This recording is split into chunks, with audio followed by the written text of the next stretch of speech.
Donc on a lu à la choule la parashat Yetro et les 10 commandements.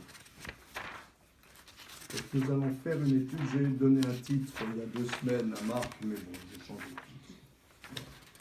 Ah, ceci, Donc, de manière générale, les titres sont de peu d'importance. Oui, ça a changé de titre. Comment? Ça a changé. Ça a changé. Ouais. Pas de sujet. J'ai publié aujourd'hui. Ouais. Hein. Ouais, ça a changé. Alors, c'est sur le premier des 10 commandements avec le commentaire de Rashi. Alors, le point, c'est le suivant. Donc, les enfants d'Israël se retrouvent, 3 mois après la sortie d'Égypte. Donc, il y a eu le 15 Nissan. Tu veux tout publier? Le 15 Nissan, il y a eu les enfants d'Israël ont le droit, après la mort des premiers-nés égyptiens, Pharaon, Dardar, donne le droit aux enfants d'Israël de partir. Et ils partent. Donc ils étaient presque du jour au lendemain, ils étaient esclaves et ils sortent à la liberté.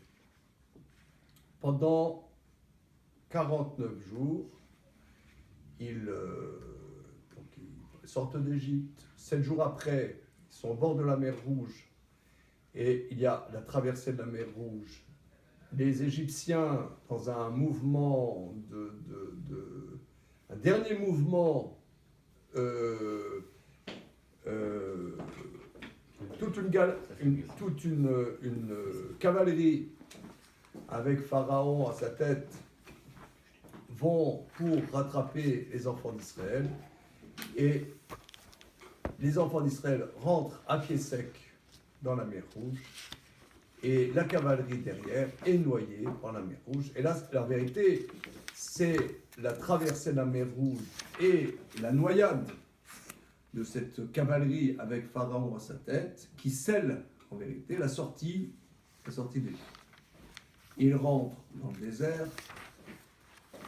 Au bout de 3 semaines, ils n'ont rien à manger. Il y a la manne. Et le 50e jour après la sortie d'Égypte, ils arrivent en bas du mont Sinaï et Dieu va leur parler. Donc, c'est les 10 commandements. Alors, j'ai fait des photocopies, mais pas de tout. J'ai fait des photocopies, à partir du 2e verset du chapitre 20. Donc, il y a en hébreu et en français. J'ai fait 8 photocopies. Vous copiez sur le voisin, sur la voisine. Voilà. Du 7e verset? Pourquoi j'ai fait notre le 2e verset. Ah, Il y en a 2 à prendre, par une en bas et une au-dessus. Bien. Alors, je vais vous lire par contre le premier verset. Donc, ils arrivent. Donc, il y a c'est extrêmement impressionnant. Il y a des colottes, il y a des braquines, il y a des. Oui. Merci. Il y a des voix, il y a du tonnerre, des éclairs. Et les enfants d'Israël tremblent. Voilà. Comme dit le verset, par exemple, je vous lis le verset du chapitre d'avant, donc vous n'avez pas là le texte, mais je vous le lis. Le chapitre 19, verset 18. Ve'ar Sinai Ashan Kulo, mipnei asher yarad alav Hashem ba'esh. Vayal Ashano keshen akivshan ve'yechechad kol ha'ar me'od. Le mont Sinaï est plein de fumée parce que l'Éternel est descendu dessus dans le feu et sa fumée est comme la fumée d'un brasier et toute la montagne tremble terriblement. Vayi kol hashofar oler vechazek me'od.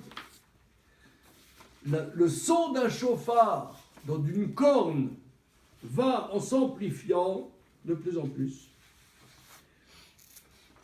Moshe parle, Moïse parle, et l'Éternel lui répond dans la voix. Ensuite, le premier verset du chapitre 20. Vaidaber Elohim et kol advarim haele lemo. Donc le verset qui introduit ce qu'on appelle en français les 10 commandements. Alors, les 10 commandements, si on regarde les détails, c'est pas vraiment 10 commandements, c'est 10 paroles. Il y a 10 paroles. Parce qu'il y a dans certains commandements plusieurs commandements. Par exemple, dans l'interdit d'idolâtrie, il y a 4 commandements, si vous voyez les détails. Donc on va dire qu'il y a 10 paroles. Le verset dit comme ça, Vaidaber Elohim et kol advarim haele lemo. D'abord, dans le langage biblique, il y a plusieurs noms de Dieu. C'est-à-dire pour désigner Dieu, il y a plusieurs noms. Il y a Elohim, en français, on traduit par Seigneur, parce que le mot Elohim veut dire Seigneur. Un maître, un juge, ça se dit en hébreu Elohim. Mais quand on désigne Dieu, on va dire le même mot. En français, c'est quand on dit le Seigneur. Dans les Bibles françaises, c'est le Seigneur. Oui, c'est une bonne traduction. Bien que nous, on soit un peu lassés par la traduction un petit peu connotation Curton. Vous voyez ce que je veux dire? Donc, ça fait un peu... ça fait pas sérieux. Ouais, ça fait pas sérieux. Mais la traduction, néanmoins, est bonne. Ouais. Ça veut dire Elohim, on dit Elohim par égard. Pour ne pas dire le nom de Dieu à tort à travers, on déforme un peu, on dit pas Elohim, on dit Elohim. Elohim, ça veut dire le maître, le seigneur, le juge. Il y a aussi le tétragramme. Yud, ensuite le E, ensuite le Vav, ensuite le E. Tétragramme, c'est bon? Vous voyez qu'est-ce que c'est? Yud-Ké Vav-Ké. Oui, Yud-Ké Vav-Ké. Donc le tétragramme, c'est une autre... Parce qu'il y a plusieurs, quand on dit il y a plusieurs noms. Plusieurs noms, ça veut dire que le Créateur, nous, créatures, on ne peut pas avoir une perception claire du Créateur. Parce que nous sommes des créatures. C'est impossible. On peut, à travers les actions de Dieu, percevoir certains aspects de ce qu'il donne à révéler. Ces aspects, on peut donner des noms. Si la justice de Dieu s'exprime, on va l'appeler Elohim, on va l'appeler Seigneur, Maître, Juge. Mais parfois, il y a d'autres aspects. D'autres aspects, c'est, on pourrait dire, la providence divine. Dieu s'exprime dans le concret de la vie des créatures. C'est ce qu'on appelle le Dieu de l'histoire, qui est dans l'histoire humaine, intervient dans l'histoire humaine. Ça s'appellera le tétragramme, Yud-Ké Vav-Ké. Et la sortie d'Égypte est l'expression plus de tétragramme que Elohim. Excuse-moi, Oui. pour moi, Yud-Ké Vav-Ké, c'est surtout, bon, à part que c'est la dimension de montée, mais c'est surtout le Dieu infini. C'est pas le Elohim, c'est la partie de Dieu qui est plutôt présente sur Terre. C'est le contraire, si je peux me permettre. Ah bon? Oui, oui. Bonne dame. Plutôt le contraire. Yud-Ké Vav-Ké, c'est l'intervention de Dieu dans l'histoire humaine. C'est ça, Parashat Vayera. Vayera el Abraham Yitzhak veYaakov Ushemi Hashem lo odati lahem. Mon nom Yud-Ké Vav-Ké, je ne le fais pas connaître parce que je n'étais encore pas intervenu véritablement dans l'histoire humaine qui va s'exprimer dans la sortie d'Égypte. Et El Shaddai? C'est pas le sujet. Ok. Alors, maintenant,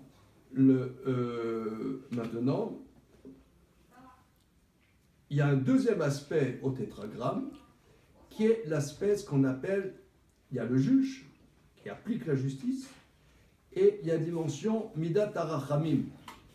Dans Yudke Vavke, le tétragramme est l'expression de Midat Arachamim. Là aussi, les mots en français, si je peux me permettre, ont perdu de leur peps, ouais, par la miséricorde ou compassion.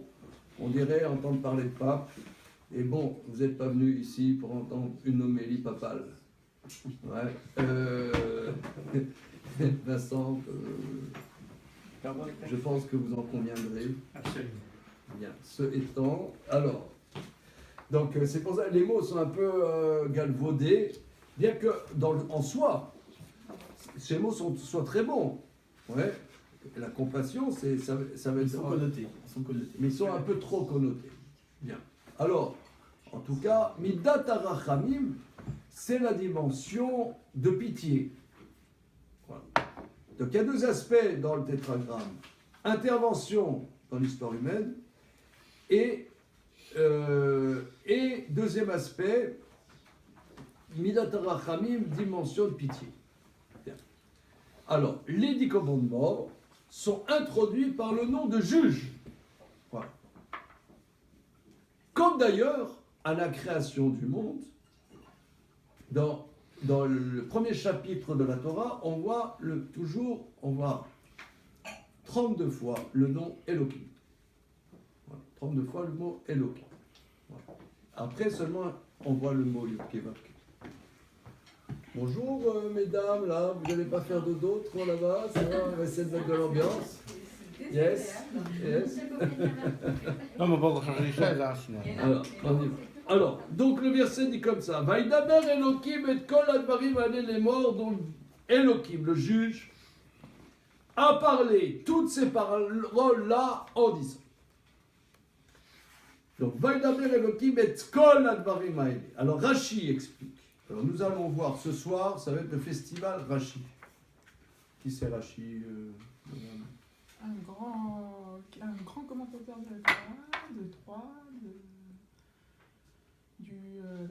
Quelle époque, là, grosso modo 12e. C'est Onzième. fin 11e, donc c'est bien, à 3, en 1040, 1105. Et il étudiait et enseignait en français, et souvent, dans son commentaire sur la Torah, ou son commentaire sur le Talmud, ou sur les prophètes, quand il y a des mots qu'il faut expliquer à ses élèves, il met l'équivalent en français pour qu'ils comprennent bien, mais alors avec des lettres hébraïques. Hein. Par exemple, on a vu dans le traité Meïla jeudi, pour expliquer un mot dans le Talmud, traité Meïla Yudzaïn Ben Talmayon, il dit en français lutin. Lutin, alors Lamed Vav, Tet Yud Nun Sofit. Loutine. Mais moi j'ai vu Lutin.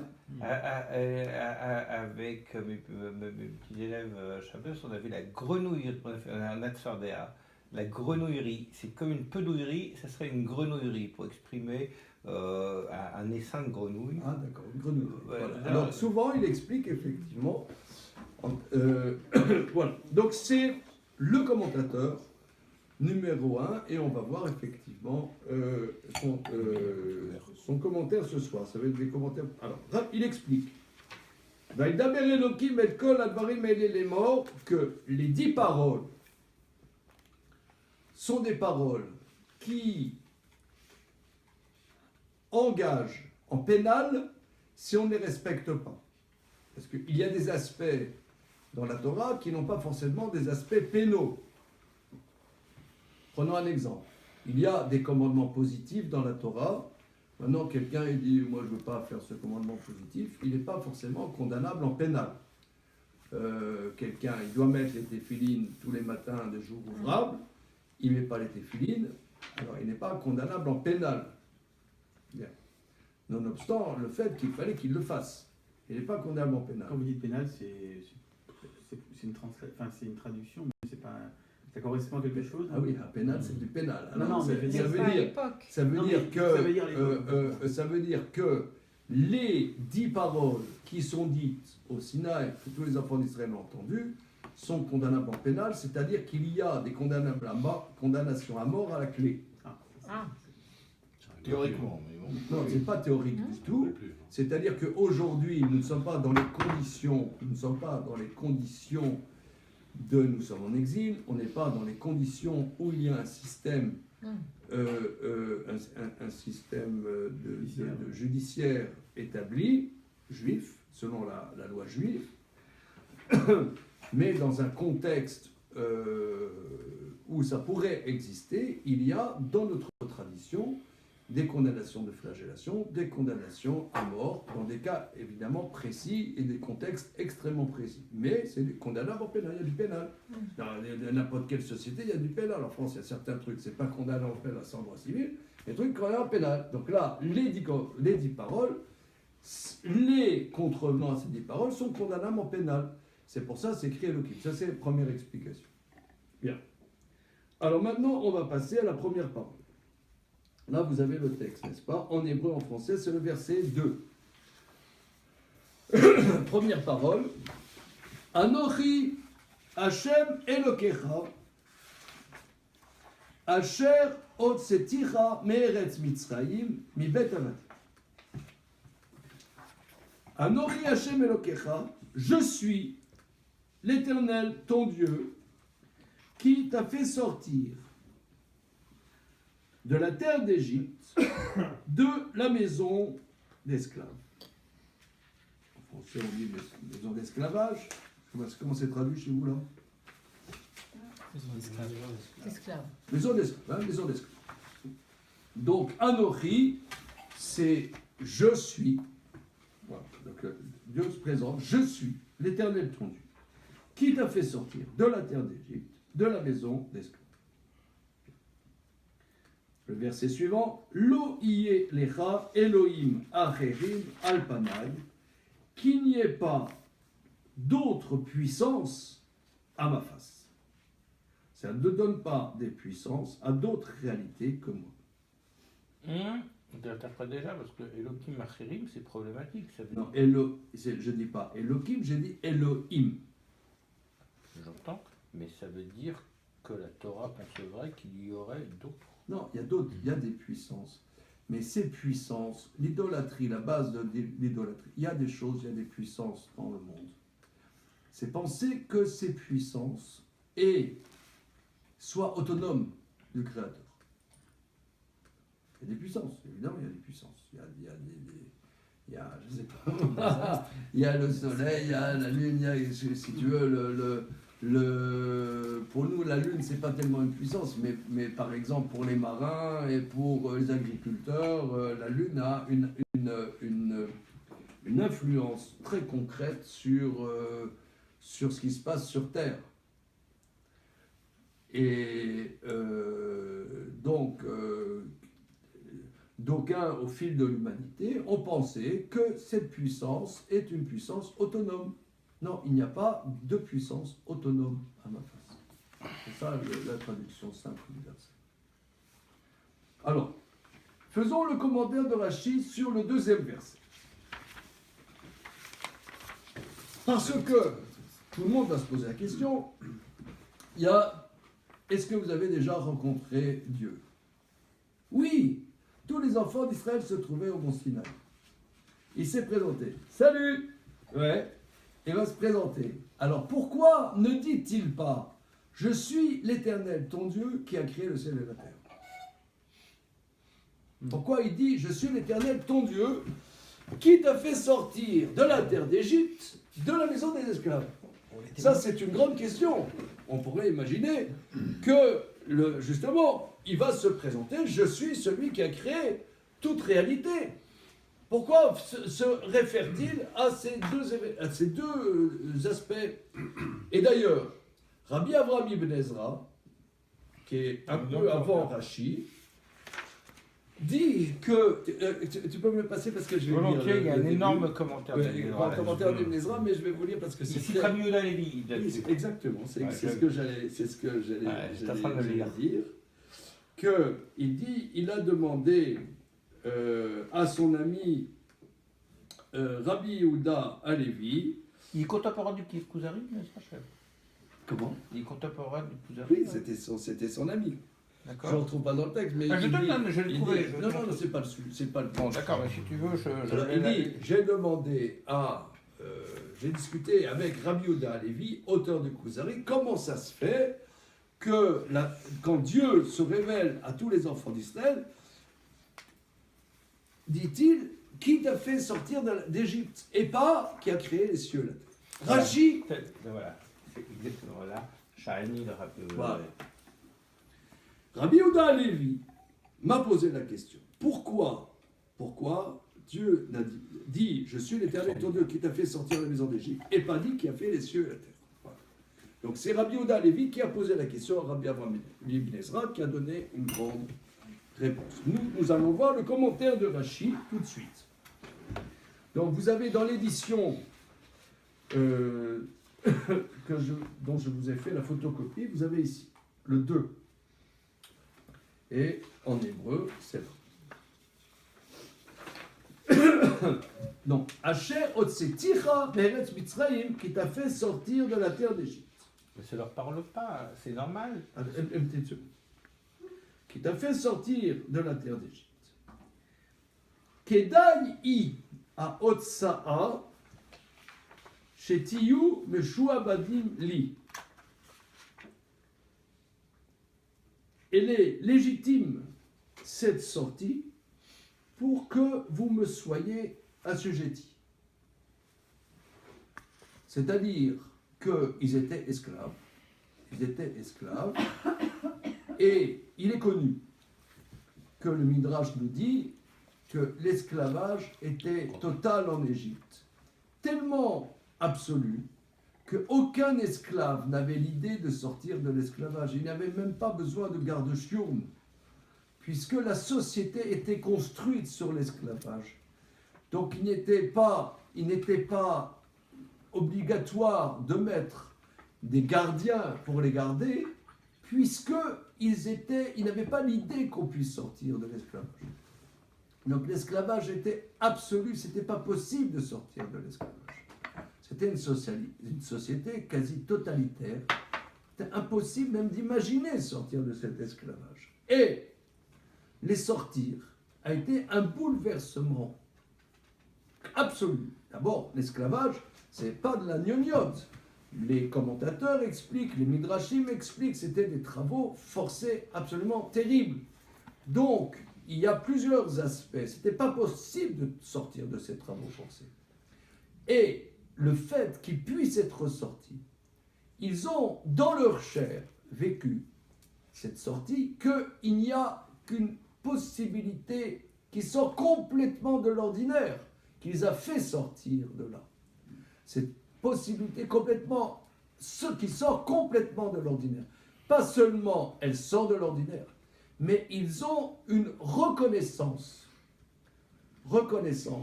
qui fait qu'ils sont redevables. Donc c'est ça ce que Rachid dit, que vous m'êtes redevables. Cette sortie fait que ce que je vais parler, c'est pas seulement une parole qui vous concerne, mais c'est plus que c'est une parole qui vous concerne. C'est une parole que vous êtes engagé par cette parole. Ça, c'est quelque chose d'extrêmement, extrêmement important. C'est pas simplement dire, voilà, je suis l'Éternel, ton Dieu, qui a créé le ciel et la terre. Ça, si vous voulez, c'est un langage. On aime bien ça, scientifique, mais quelque part, on s'en fout. On va te prouver qu'il y a eu le Big Bang. Voilà. Il va y avoir Donald Trump arrive, il dit voilà, j'ai tout mon staff scientifique et arrive à cette conclusion qu'il y a eu un Big Bang, qu'il y a un Dieu créateur. Bon, ben, tant mieux, merci Donald Trump.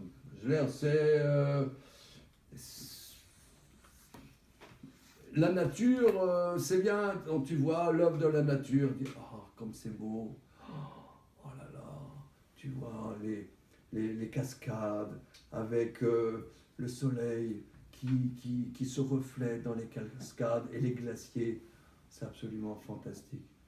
Ah, gloire à l'éternel. Bon, ok, c'est beau, j'y pense et puis j'oublie, c'est là, c'est la vie. Alors, ça veut dire, on passe à autre chose. Je veux dire, ça ne nous concerne pas. Ça ne nous concerne pas. Ça ne nous engage pas. Mais là, il y a deux choses. Tu as dit, très justement, il y a quelques minutes, ça concerne. C'est un témoignage. Mais Rachid dit plus que ça. C'est pas seulement que ça concerne, ça engage. Vous êtes engagé. Pourquoi ça engage? Comment? Non, je comprends que c'est un témoignage. Il y a Je un leur mec- parle. il y a un mec Pourquoi qui ça est- engage? Il y a un mec, il est à Alcatraz. Voilà. Alcatraz, tu ne peux pas sortir d'Alcatraz. Il y en a beaucoup. N'est-ce pas, tu te souviens quand on était à Alcatraz? Quel souvenir? On a essayé, on a essayé. On a essayé de sortir d'Alcatraz tous les deux. On n'a pas réussi. Et on avait des potes, ils ont essayé de sortir, ils ont été bouffés par les requins. C'était pas possible de sortir d'Alcatraz. Maintenant, il y a quelqu'un, il arrive avec un hélicoptère. Allez, Bernard, allez, accroche-toi. Ouais. Et il le fait sortir d'Alcatraz. Après, le type, il dit, dis-moi, tu pourrais quand même m'écrire un petit mot comme de temps en temps pour me dire merci. Ouais, dégage, patate. C'est quand même dégoûtant, quoi. Tu pouvais pas sortir d'Alcatraz. Moi, je t'ai fait sortir d'Alcatraz. Tu étais dans les travaux forcés, tu pouvais pas sortir de là. Donc maintenant, moi, je t'ai fait sortir de là. Et tu sens la différence. Ouais. Alors, je te demande quelque chose. Si tu le fais pas, tu es vraiment dégueulasse. C'est ça. Il faut que je prenne des exemples pour que vous compreniez. Non, mais justement, je comprends rien. Ah, je ne comprends pas. Non, Ça veut je dire, comprends rien. Ça veut dire, un service extraordinaire, c'est pas un service. Non, mais Ça juste, te change ta vie. Je veux dire, tu ne pourrais eh pas. ben, justement pas. Je comprends rien du tout parce Alors que. ça c'est quelque chose de Non, sur central. Alcatraz, là. Monsieur Marc, rappelez-moi votre nom. Que tu es en train de dire, ça veut dire, ça c'est quelque chose de central de notre tradition. C'est la reconnaissance. C'est Akaratatov. C'est vrai que dans notre vie, on a du mal à encaisser la reconnaissance, la Akaratatov. Mais tu vois, je te donne un exemple. Est-ce que vous savez qu'est-ce que c'était la liste de Kastner? De quoi? La liste de Kastner, Rudolf Kastner, dans la Seconde Guerre mondiale. La liste de Schindler, parce que j'ai vu La le liste de film. Kastner. C'était pas dans Personne ne sait qu'est-ce que comment. Il n'était pas dans un ghetto, responsable du ghetto, il devait donner les noms des gens qui allaient partir, ou enfin qui allaient être emmenés dans les camps, ou des choses comme ça. Bon, Rudolf Kastner, grosso modo, vous regarderez sur Google, c'est une histoire en Hongrie en 1944. En 1944, les Allemands ont déferlé en Hongrie et presque du jour au lendemain, l'étau s'est refermé sur les Juifs hongrois. Et les responsables SS, dont Eichmann, savaient bien que c'était foutu pour eux. Et il y a eu quelques notables juifs qui ont réussi à négocier contre argent, contre des camions, contre des trucs comme ça, de sauver quelques personnes. Mais c'était très difficile de sauver quelques personnes, parce qu'il fallait dire qui tu sauves. Il fallait faire la liste. Alors qui tu vas mettre sur la liste? Ton meilleur copain? Tu vas mettre... qui tu vas mettre sur la liste? Famille. Ta famille? Alors, quelqu'un qui a fait un truc pareil, il a sauvé des juifs, ou c'est un traître, ou finalement il a fait des tractations avec des plus que des salauds. Alors il y avait plusieurs qui ont essayé. Un des rares qui a réussi à faire, c'est Kastner. Kastner, après la Seconde Guerre mondiale, Après la Seconde Guerre mondiale, Kastner est allé en Israël, et si je ne m'abuse, il a été député à la Knesset, et il y a un type qui l'a assassiné. En 60, un truc comme ça. 57. Merci, Rav. Voilà, et un type l'a assassiné en disant que c'était un salaud. Est-ce que c'est un salaud ou pas salaud? Alors je vais vous dire. Le père de mon épouse a participé à la rédaction de la liste.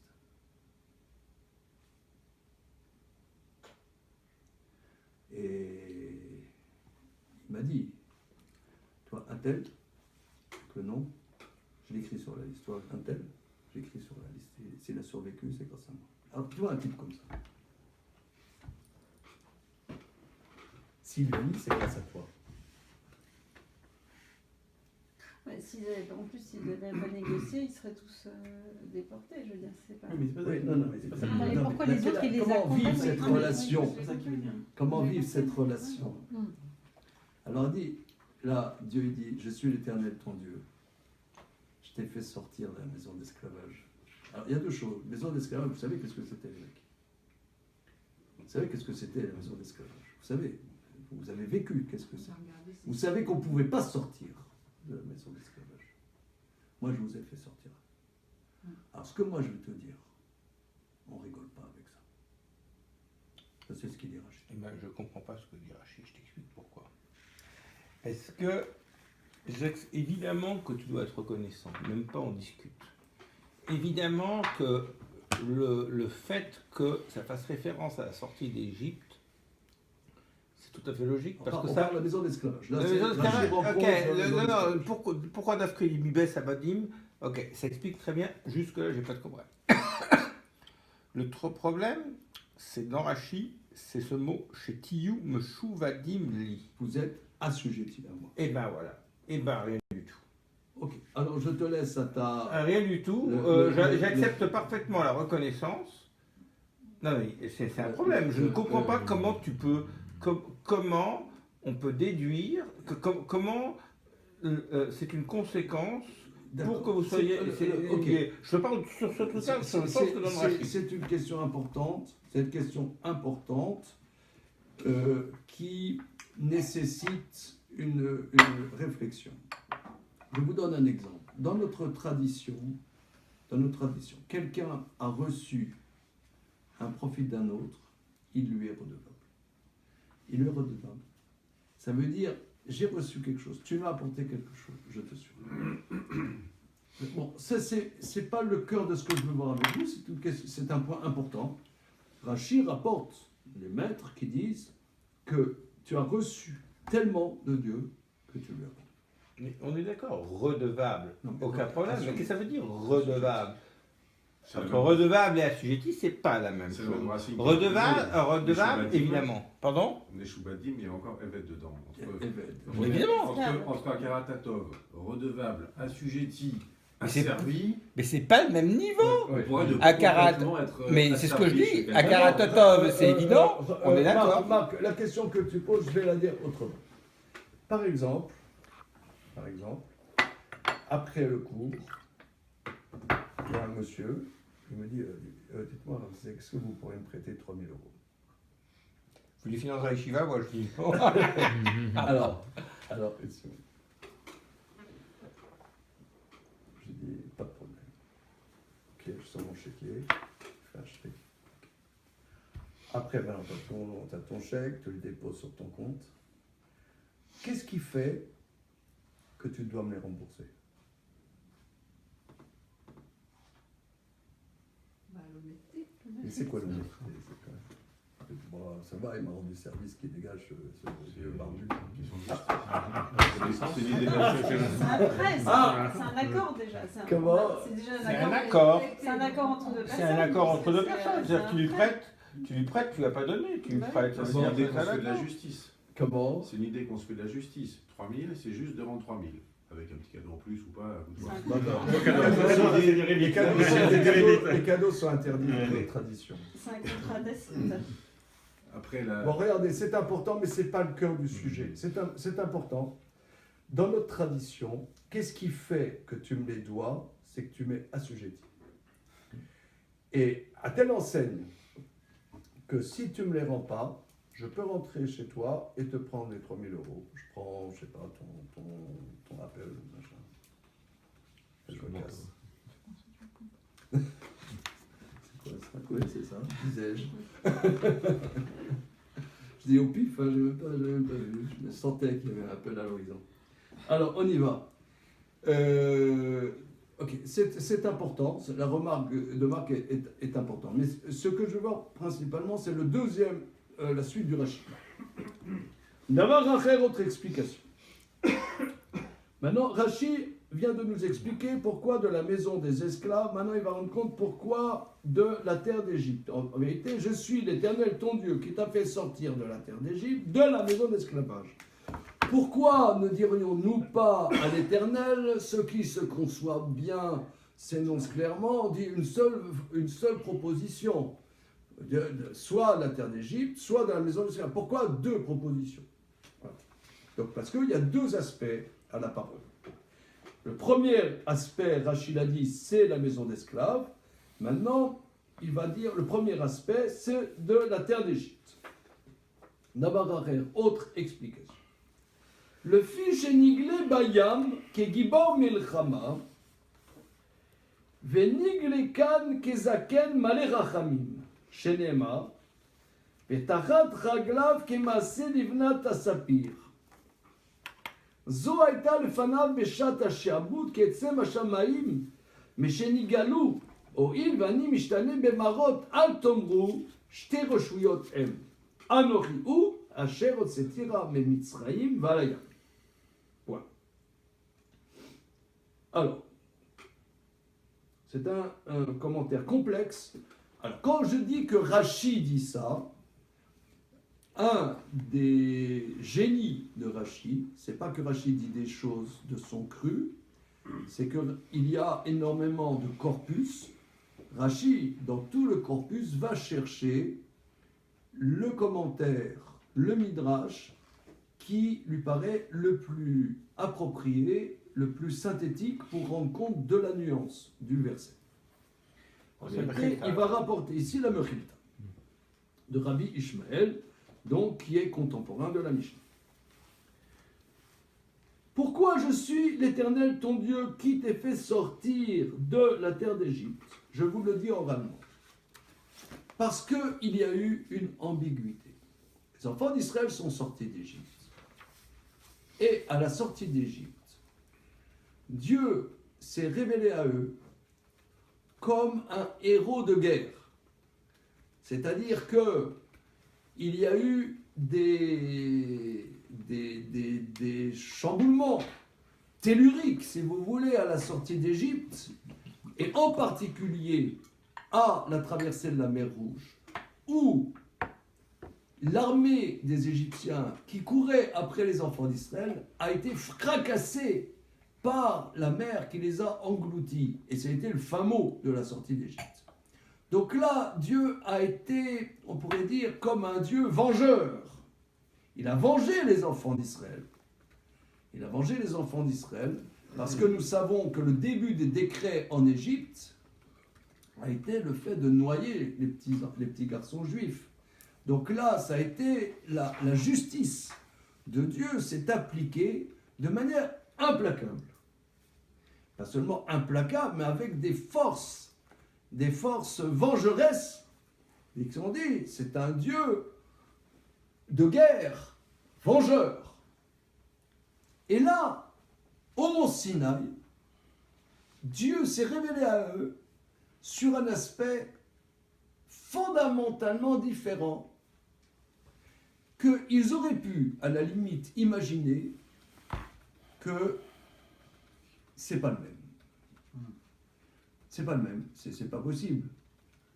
C'est pas possible que on a vu à la sortie d'Égypte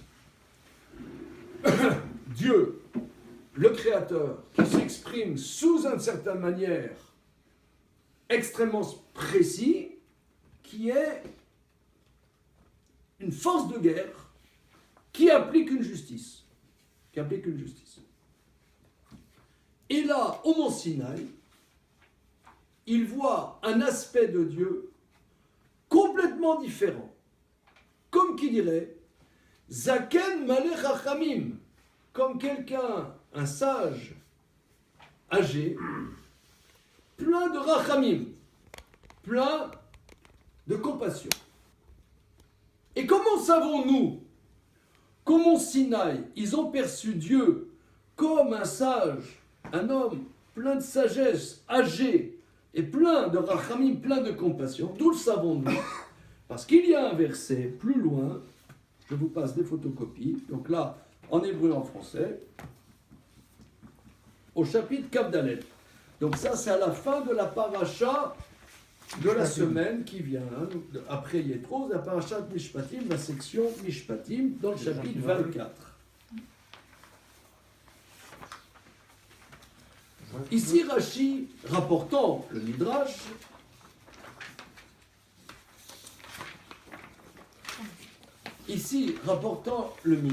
la Mechilta, Rashi va nous synthétiser qu'est-ce qu'ils ont vu au mont Sinaï. Il y a eu, Maïmonide a développé cela dans le Guide des Égarés longuement, en détail, que quand on dit qu'ils ont vu, ce sont des visions prophétiques. Ce sont des dévoilements prophétiques. Prophétiquement, ils ont eu des visions au mont Sinaï. Ces visions au mont Sinaï, il y a un verset, dit le Midrash rapporté par Rashi, qui synthétise finalement qu'est-ce qu'ils ont perçu. Ils ont compris quelque chose au mont Sinaï. Alors, avant d'aller plus avant,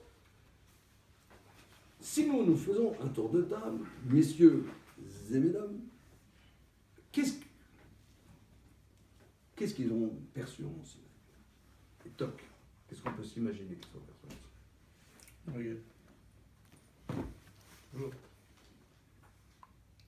Un sondage. Qu'est-ce que les enfants ont bien pu percevoir dans mon Sinaï? Ils ont vu des voix. Et les éclairs. C'est quoi? C'est Ils ont perçu. la chevauchée des Valkyries. Ah. Tin, tin, tin, tin, tin, tin. Les voisins, le voisin Ah, ici. ils ont pris ça, ils ont- Monsieur, vous êtes voisin? Il a le voisin. Moi, je suis voisin. Donc je peux faire la musique. Tin, tin, tin, tin, tin, Non, fais gaffe, la voisine en dessous, elle est tin, antisémite. tin, tin, tin, Elle crie tin, pas trop- tin, tin, comme pas dans trop fort, la Apocalypse voisine. Now. Tin, tin, tin, tin, tin, tin, tin, tin, tin, tin, tin, Non, attends, tin, la tin, tin, tin, Et la voisine, lui, il habite tout en dessous. La voisine en dessous, elle est antisémite. Alors. Non, alors, À force. mais, Au moins, mes il y a amis, une bonne raison. qu'est-ce qu'ils ont vu au Sinaï? À quel moment? Avant le veau d'or? Si on peut. Non, Non, avant le veau d'or. Non, là Non, maintenant, non, ils sont là maintenant, ils sont arrivés au mont Sinaï. Comme on a dit, il y a des voix, il y a le chauffard, il y a des éclairs, il y a la montagne tremble.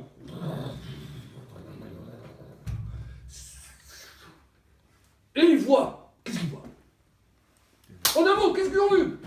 Dieu, des voix. La puissance divine. Trop fort d'amour.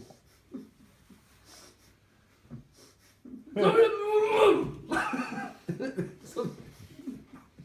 Ah, ça veut la puissance divine. Alors, le Midrash dit, on va tout vous dire. Tout ce que vous avez toujours voulu savoir. Qu'est-ce qu'ils ont vu, Sinaï? Chapitre Kavdalet, verset Yud.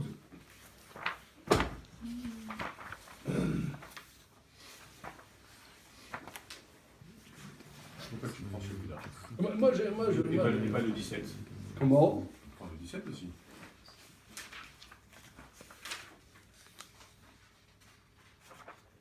Oui, mais je suis d'accord avec toi. Je suis complètement d'accord avec toi. Nous sommes dans un arbitraire absolu.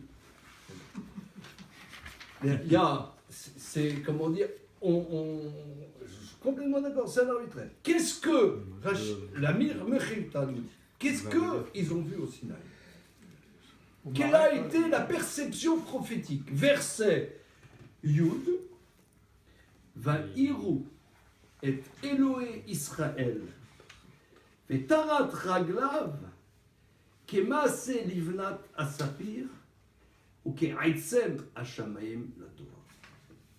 Voilà, il faut aller chercher le verset le plus incompréhensible. Le Du Yud Zaïn est plus Pentateuque. compréhensible. Je suis d'accord avec Mathias. Oui, alors, Mathias a tout à fait raison. Je traduis. Qu'est-ce qu'ils ont vu? Les cieux se sont ouverts. Et que virent-ils? Eh bien, on va le savoir tout de suite.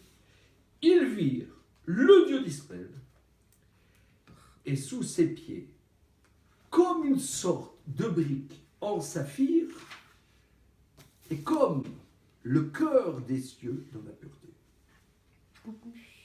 C'est ça qu'ils ont. Ça, là, ça veut dire. Là, ça veut dire comme si, parce que on remarque de Matthias, regardez le verset C'est plus 16. simple, ouais. C'est Regardez plus le simple. verset 16. Là, je ne sais pas si vous l'avez dans la photocopie, mais c'est écrit Umare kevod Hashem kesh ochelet berosh ha'ar l'ene ben Israël. La vision de la gloire de Dieu est comme un feu dévorant en haut de la montagne aux yeux des enfants d'Israël. Donc on dirait, d'après cette explication, ça c'est la mise en scène. Mais, ça c'est la mise en scène, c'est tout autour, c'est la mise en scène. Mais, si vous voulez, par exemple, il y a... Bon, moi je connais pas très bien je connais pas très bien les spectacles. Mais j'imagine, par exemple, à l'époque, tu avais Michael Jackson. Imaginons. Michael Jackson, il n'arrive pas tout de suite comme ça. Avant Michael Jackson, t'as un groupe de rock là qui joue. Ouais. Ensuite, tu as un peu des danseuses. Ensuite, tu as des fumigènes. Tu as beaucoup de bruit, beaucoup de bruit pour faire monter la sauce. Un moment, silence. Tout s'éteint. Et on voit Michael Jackson. Là, c'est ça l'essentiel. Hein. Donc, la mise en scène, c'est pour faire monter le truc. Mais là, il y a plein de mises en scène. Mais qu'est-ce qu'ils ont vu?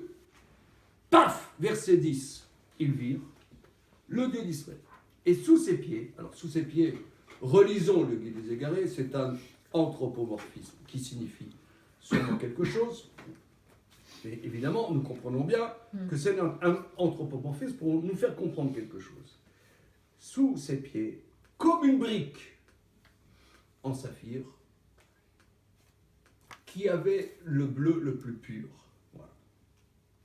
C'est quoi cette brique? Regardez le commentaire de Rachi sur ce verset. C'est quoi cette brique? Qu'est-ce que c'est? Pourquoi il y a une brique? Rachi sur le verset 10.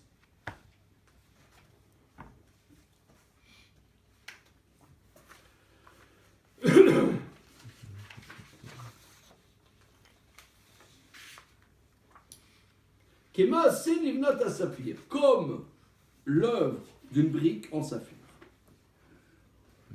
Yaïta le fanav beshaat ashibud. L'iscor tsaratam shel Israël shayu meshubadim bemaaseh levanim. Quelle est cette brique?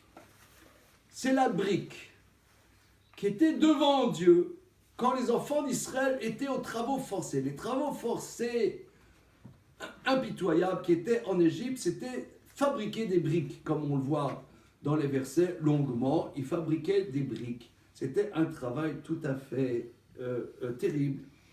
Il fallait mettre de la paille avec de la glaise, etc. Et ils avaient un quota qu'ils devaient accomplir. Et s'ils n'accomplissaient pas ce quota, ils étaient frappés impitoyablement. Et Dieu avait devant lui toujours une brique pour ne pas perdre de vue la souffrance des enfants d'Israël qui étaient asservis. Et Meshen Igalou, qui est Tsevacham la Torah, et comme le cœur des cieux dans la pureté, Meshen Igalou aya or vechedva lefanav.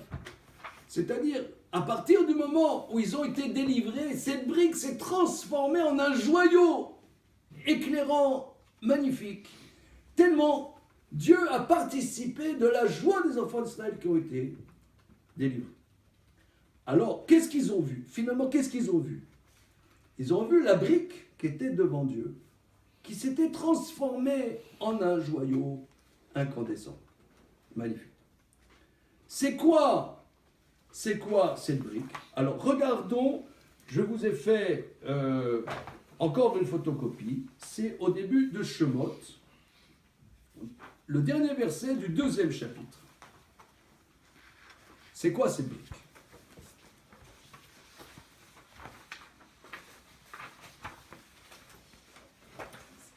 C'est vachement compliqué parce que là, on touche vraiment à un sujet. Est-ce qu'à part Moshe Rabbeinu, on peut dire qu'ils ont vu Dieu ou ils ont vu une manifestation divine? C'est une manifestation, évidemment. On ne parle que de manifestation divine. On ne parle que de manifestation divine. Le seul qui a aperçu à Kodesh Baruch Hu, c'est Moshe Rabbeinu. Par L'arrière. l'arrière.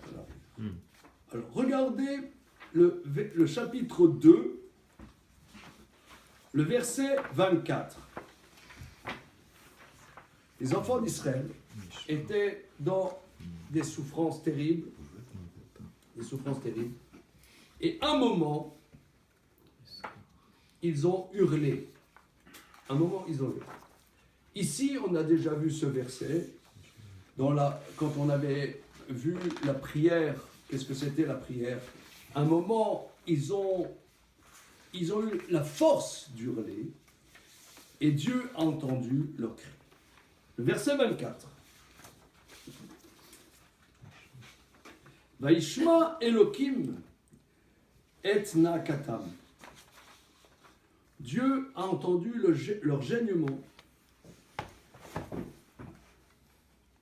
Vaiskor Elohim et berito et Avram et Yitzhak et Yaakov.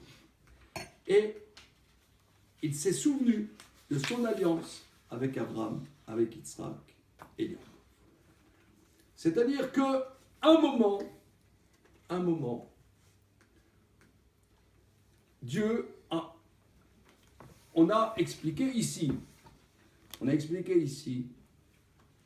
que de manière générale, Dieu peut nous faire tout le bien, mais il faut qu'on le demande. Dieu ne donne pas si on ne le demande pas. À partir du moment où les enfants d'Israël ont demandé à Dieu, ont hurlé à Dieu qu'il le sauve, du fond de eux-mêmes, alors Dieu entend. Et ça va être opération, libération, qui va se mettre en place. Le verset continue. Vayam Elohim et Bnei Israël, Vayeda Elohim. Dieu vit les enfants d'Israël, Vayeda Elohim, traduisons les hébraïsants ou hébraïsantes. Et il a su Dieu. Et Dieu a su. Qu'est-ce que ça veut dire Dieu a su? Mais c'est incompréhensible ça. Une seconde, monsieur, cher monsieur. Dieu a vu les enfants d'Israël qui étaient dans les travaux forcés terribles. Vayeda Elohim. Et Dieu a su. Regardez le commentaire de Rashi.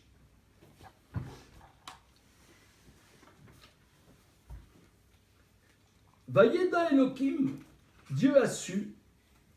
Natan alehem lev, velo elim enav. Dieu, c'est des anthropomorphismes. Dieu a donné son cœur et n'a pas détourné ses yeux. Alors, monsieur Veil, cher ami, sur ce Rashi, je dirais presque des livres entiers ont été écrits. Et c'est un des points centraux de ce que je veux voir avec vous.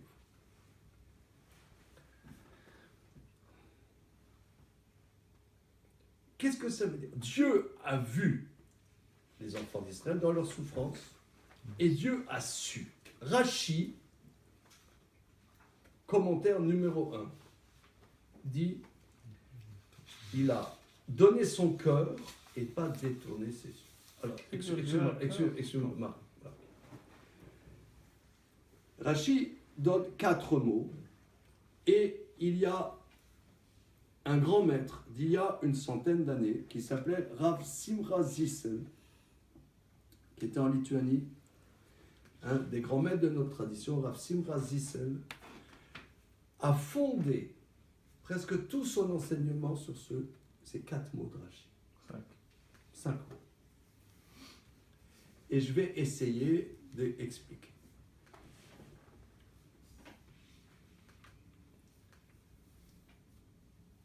Tu as un problème. Disons, moi j'ai un problème qui me turlupine là. Disons, j'ai un problème qui me turlupine. Je vais, après le problème qui me turlupine, après le cours, disons, je le dis à un copain. Là. Tu sais, j'ai un problème qui me turlupine, je n'arrive pas à dormir et je m'en sors. Alors mon copain, qu'est-ce qu'il va faire? Il va être sympa, il va écouter. Mais après, quand j'ai terminé ma sauce, ben, il repart avec ses problèmes à lui. C'est tellement que c'est tellement pas facile de raconter ses problèmes qu'il y en a qui en font leur boulot. C'est leur métier même. Ouais, on les paye pour qu'ils écoutent nos problèmes. C'est important.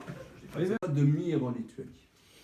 Les chemins de Mir, je ne sais pas si vous savez, monsieur regardera sur Google, que l'Yeshiva de Mir, qui comportait des centaines d'élèves, a réussi à Kovno, à Kaunas, en Biélorussie, à avoir des visas, et toute la Yeshiva, en plein cœur de la Seconde Guerre mondiale, a réussi à prendre le transsibérien et a réussi à se sauver à Shanghai.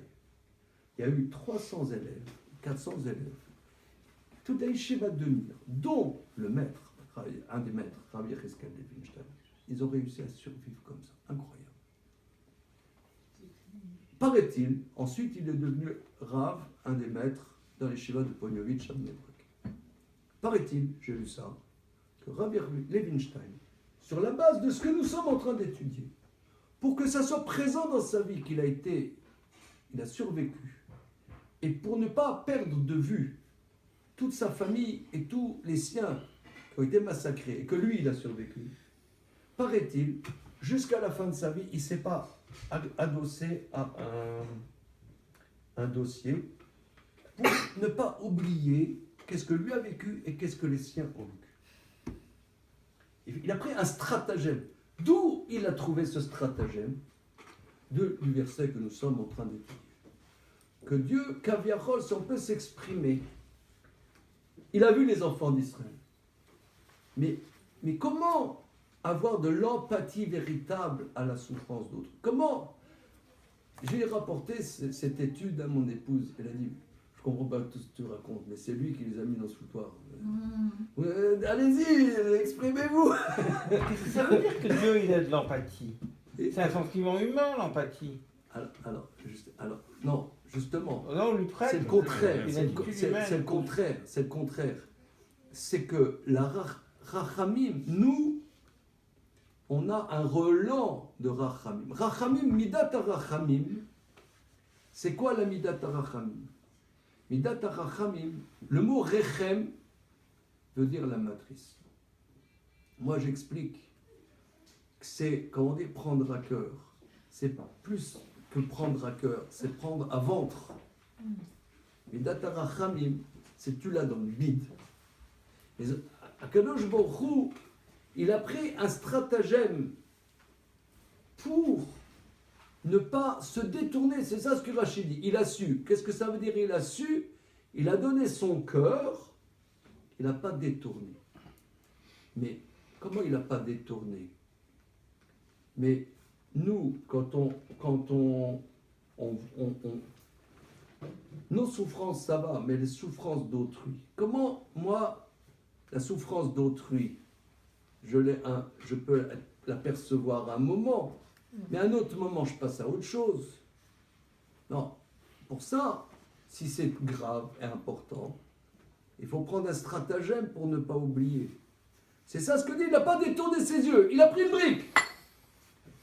Que partout où un anthropomorphisme où Dieu il allait se balader. Dieu, ça allait se balader de temps en temps quand même. Quand même. Il allait se balader. Il avait tout le temps une brique devant lui. C'est quoi? Les enfants d'Israël travaillent dans la brique pour que ça soit... Et quand ils ont été sauvés, cette brique, il est devenue étincelante, qui exprimait la joie de Dieu. Que quand on était sauvés, Dieu, il était super saméar, super plein de joie. De la joie des enfants d'Israël. Ici, on voit deux innovations. Deux choses. D'abord, que l'empathie demande un stratagème. Ça, c'est ce que Rav Simcha Zissel apprend de ce que nous sommes en train de dire. L'empathie, c'est pas seulement un sentiment. Il faut des ruses pour arriver à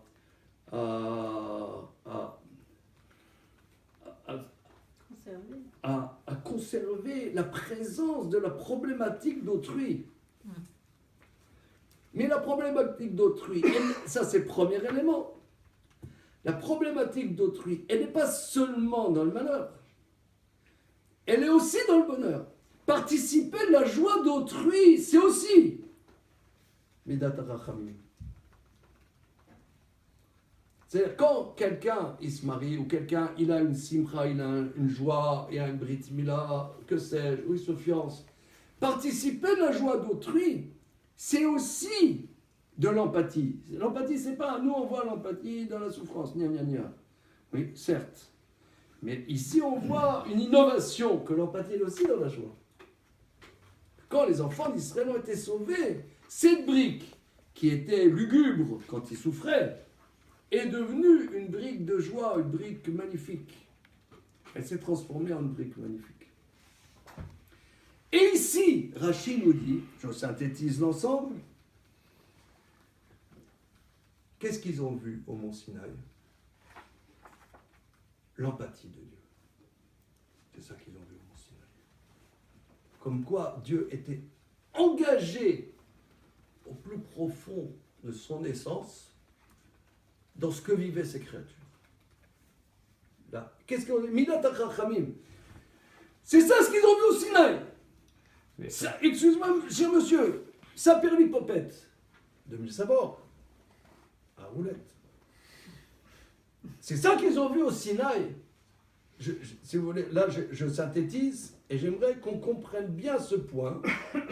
Parce que quand moi j'ai étudié avec mes élèves ce Rashi, je suis tombé par terre. C'est ça qu'ils ont vu au Sinaï. Qu'ils ont vu l'empathie de Dieu. C'est pour ça qu'il a dit Anochi. Anochi pour dire attention. Vous me voyez là les amis. Malé Rachamim. Et vous me vîmes il y a 3 mois à la sortie d'Égypte comme Terminator 4. Ouais, I am the same. Ouais, Anochi. Je suis le même. Donc maintenant on comprend, Rashi explique. Anochi Hashem Elokecha, Asher Hotzitira Beretz Mitzrayim, qui avait sorti d'Égypte. Sorti d'Égypte, vous avez Terminator 4. Ouais, c'est moi, le même. Vous me voyez là, super, empathique, gna gna. Ouais, c'est le même. Donc ici, c'est le même, c'est ça. Maison d'esclaves. Oui, c'est ce qu'on a vu, que vous êtes engagés à mon égard. Attention les mecs, hein. N'oubliez pas. N'oubliez pas que vous étiez esclaves. Donc, c'est pour ça c'est écrit de la maison d'esclaves et de la maison de la terre d'Égypte. La terre d'Égypte, parce qu'à la sortie d'Égypte, Dieu s'est exprimé comme un juge. Il s'est comme un homme de guerre qui terrasse les ennemis. Et là, au mont Sinaï, s'est révélé quoi? Midat HaRachamim d'Hachem. C'est quoi Midat HaRachamim? C'est brique. C'est le fond, déblayons. Quelle est la vision centrale du mont Sinaï? Rachamim, Midat HaRachamim, de Dieu. L'empathie de Dieu. Quoi, c'est ça qu'ils ont eu au Sinaï? C'est ça le Sinaï? C'est ça le Sinaï? C'est pas mal comme vision déjà. Je défie, tu fais un sondage sur la planète, ouais, tu vois, dans la rue Levallois-Perret, ouais, vous dites, s'il vous plaît, le mont Sinaï, vous avez déjà entendu parler Des guides. machin, Dans la rue, avec des guides avec des kippas. Charlton Heston, je sais pas, un remake style Ridley Scott, machin bidule. Ouais, finalement, qu'est-ce que, synthétisons, qu'est-ce que les créatures ont vu au mont Sinaï? La grandeur de Dieu, la puissance de Dieu, l'omniprésence de Dieu, que sais-je, l'omniscience, tout ce que tu veux. Mais s'ils ont vu, c'est ça, le cœur du mont Sinaï, la brique. C'est ça qu'ils ont, la brique. C'est ça qu'ils ont, la brique. Ça c'est le cœur. Ça c'est ce que Rachid dit. Et là ils n'ont pas compris, parce que là, c'est ça au mont Sinaï. Donc Dieu a dit, attention, c'est vrai, c'est tout à fait, ça paraît, mais il y a une unité entre les deux. La justice implacable, et ça, sachez que tout ça, c'est la même chose. C'est Anochi, c'est ça le Anochi, de la terre d'Égypte. Mais qu'est-ce qu'on voit de là? Que c'était le cœur du Sinaï. Mais ça veut dire C'est ça qu'avant- le cœur du Sinaï, ça perd l'hypothèse. Non, non. Mais c'est incroyable. Attends. Ça veut dire que dans le monde d'avant, de la création du monde, Sarama Amarot, tu avais une dualité dans Dieu, Comment? jusqu'à Anochi, c'est-à-dire que tu as une unicité. Jusqu'à Anochi, tu avais une dualité dans Dieu, ou tu n'avais qu'une seule. Comment était le monde avant ce Anochi? C'est-à-dire que je comprends très bien ce que tu as dit. Tu as Minat Arachamim et Minat Adin qui sont en fait deux composantes de la même chose. Voilà. Ça me va. Mais Non, ça veut dire. attends, une seconde. Mais, le point central, parce que moi je suis, si tu veux, si je peux me permettre, chacun son genre. Moi, je déteste la théologie. Non, chacun c'est son truc. T'as une musique, normal. La théologie, pour moi, c'est... Il y a des maîtres qui ont fait la théologie, mais dans le cœur de notre tradition, je ne sais pas exactement où ça se passe. Ou alors, c'est une fois qu'on a posé les choses en termes non théologiques, après on peut peut-être remonter la filière. Mais dans un premier temps, ici, Midat HaRachamim, c'est des choses très concrètes. On va dire ça, c'est prendre à ventre la problématique d'autrui. Et que Rachi nous aide à comprendre, Rachi avec son don, en quelques mots, nous dit une problématique sur laquelle on peut écrire des livres entiers. Il dit, est-ce que Rav Simcha Zissal a développé que l'empathie, qui est une dimension centrale dans notre tradition, Kel, Rachum, Vechanun, Ere, Rapé, Rav Chesed, c'est les shlosh midot de Rachamim. La dimension de Rachamim, c'est une dimension centrale de notre tradition. Ça ne se fait pas, c'est pas que des sentiments, c'est une science. Cette science, c'est comme quelqu'un qui doit prendre des stratagèmes pour que ça soit présent. Parce que sinon, on passe à autre chose. Mais la problématique que j'aimerais partager avec vous ici, et qui me laisse pantois, que c'est ça le fin mot du mont Sinaï. Mais Je peux compléter juste un petit truc. Oui. Qui va dans ton sens. Lisa, tu veux demander quelque chose aussi? Moi j'avais une question. Oui, Pour moi, oui. l'empathie, c'est. Enfin, pardon, c'est peut-être pas vrai, mais pour moi, t'en as ou t'en as pas, quoi. Tu vois, c'est-à-dire, l'empathie, c'est pas. User de stratagèmes pour avoir de l'empathie, c'est-à-dire t'as la conscience de l'empathie, mais l'empathie, si t'as pas d'empathie, tu vas pas user de stratagèmes pour en avoir. On a tous de l'empathie, plus ou moins. Mais cette empathie, elle est limitée. Si on peut dire,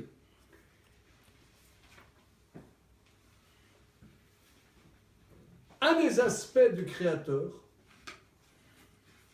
c'est qu'il a une... Marc a soulevé une question tout à fait légitime. Tu dis, mais la rachamim, midata rachamim, l'empathie, la pitié, est un sentiment humain. Nous voyons ici, si je peux me permettre, le contraire. Qu'il n'y a que Dieu qui a midata rachamim, qui a cette empathie.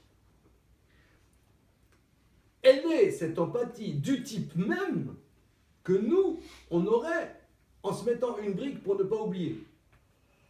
Parce que lorsque il y a quelque chose qui te porte à cœur. Vous voyez? Parce que ces problèmes, c'est une chose. Mais je parle des problèmes d'autrui. Les problèmes d'autrui. Après, t'es prêt. Même si quelqu'un me raconte ses problèmes, il y a un élève à moi, quand on était rue Cadet, dans notre internat qu'on avait là-bas. Il y avait un élève, les élèves là-bas, je les prenais dans l'internat à l'essai. Au bout d'un mois, on faisait le point, est-ce qu'il pouvait rester ou non. Un élève, je le prends, machin, à l'essai. Au bout de 2 mois, je lui dis rien. Je pense que tu vas voir ailleurs. Ça marche pas. Et le jeune, il a éclaté en sanglots. Il a dit, depuis que je suis gosse, partout je me fais foutre à la porte. Et le mec, il a éclaté en sanglots. Il m'a tellement touché, que moi j'ai éclaté en sanglots avec lui. On était là tous les deux à pleurer. Je l'ai gardé, le mec. Il a fait un beau parcours. Il a pleuré. Je vous dis franchement, moi je l'ai pris comme ça, on a pleuré tous les deux comme des madeleines, comme on dit, tu vois. Ok. Mais après, je rentre chez moi. Je passe à autre chose. C'est comme ça, je veux dire. D'ailleurs, c'est bien connu qu'on ne peut pas aider les gens complètement si on est complètement dans le truc. Il faut prendre du recul aussi. C'est comme mon père est médecin. Il m'a dit que quand tu vas faire une opération, si tu as de l'empathie, tu ne coupes pas. C'est ok, la personne elle te dit sa souffrance, ok, elle te machin bulle, tu as bien écouté, mais maintenant que tu vas prendre le bistouri, c'est de la bidoche, il me dit. Et si tu ne vois pas que c'est de la bidoche, tu ne peux pas couper. Mais donc ça veut dire, justement, c'est ça le problème, c'est quand tu prends le couteau, ça c'est la sortie d'Égypte. C'est la sortie d'Égypte. La sortie d'Égypte, il fallait prendre le scalpel. Quand tu coupes, tu coupes. Et il y a des cellules saines aussi que tu enlèves. D'ailleurs, c'est pour ça même que à Pessah, on dit le Hallel entier que les premiers jours de Pessah. En Israël, les 2 jours, et en Israël, le premier jour de Pessah. Après, pas. Pourquoi? Parce que les Égyptiens, ils ont pris plein la patate. Et Dieu était aussi partie prenante de la souffrance des Égyptiens. Mais là, il les a frappés. Donc, quand tu frappes, tu frappes. Donc, c'est un peu contradictoire, le fait de frapper et l'empathie. Donc, c'est ça ce qu'il dit le Hanochi. Mais ce qui me surprend, c'est qu'au Mont Sinaï, il y avait cette empathie. Il y a quand même les bénis Israël qui ont dit qu'ils allaient mourir, qui voulaient que Moshe serve d'intermédiaire, qui ne tiendraient pas. Enfin, on imagine que c'est effectivement pas en voyant un Dieu plein d'empathie qu'ils vont dire ça. Enfin, c'est vrai que ça colle difficilement. Non, ça c'est parce qu'ils ont été insupportables, c'est tout. Non, ce que dit Joël est tout à fait juste. Pardon. Mais regardez, c'est un peu complexe. C'est un peu complexe. C'est complexe.